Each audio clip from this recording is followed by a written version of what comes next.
Confused about filing your tax returns? We will show you how you can easily file ITR-1 for assessment year 2025 to 2026. Before you fill in ITR-1, there are a few prerequisites. First, you need to be registered on the e-filing portal. Second, your PAN needs to be active and linked to your Aadhaar. And lastly, you need to be a resident of India. There are 5 pre-filled sections in the ITR-1 form, which you have to edit and verify before submitting. Personal information, gross total income, total deductions, tax paid, total tax liability. Before we start filing our ITR-1, we need to look at Form 16. This is an important form, which your employer will provide you with all the details about your income from salaries. It is divided into 2 parts. Form 16A provides you with the details of the employer and the overall details about your TDS deducted. Form 16B covers the in-depth details of the TDS deducted. In the form, whether opting out of taxation under Section 115 BAC 1A means whether they are opting to file tax returns under new tax regime.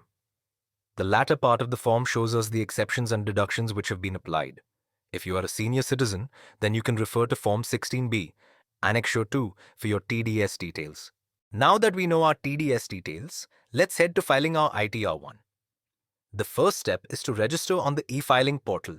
If you aren't registered, then log into the portal. Step 2. Go to File Income Tax Return.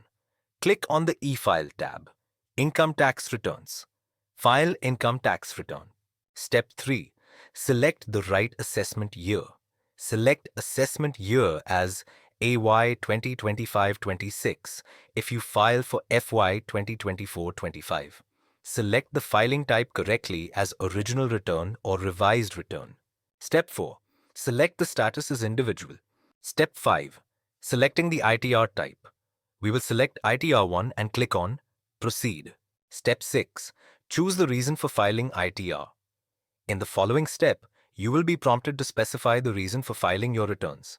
Select the appropriate option that is applicable to your situation. Taxable income is more than the basic exemption limit or meets specific criteria and is mandatorily required to file ITR or others. Step 7. Validate, confirm and submit. Most of the personal details such as your PAN, Aadhaar, name, date of birth, contact information and bank details will be pre-filled. Validate these details carefully before you proceed further. Also, provide your bank account information. If you have already provided these details, ensure they are pre-validated.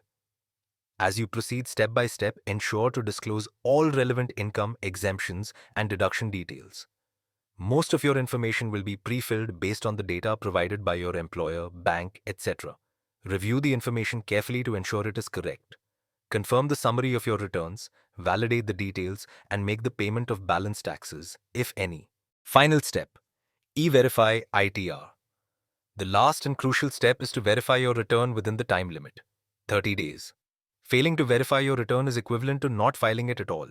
You have the option to e-verify your return using different methods such as Aadhaar OTP, Electronic Verification Code, EVC, net banking, or by sending a physical copy of ITR-5 to CPC, Bengaluru, and then download the receipt after the e-verification.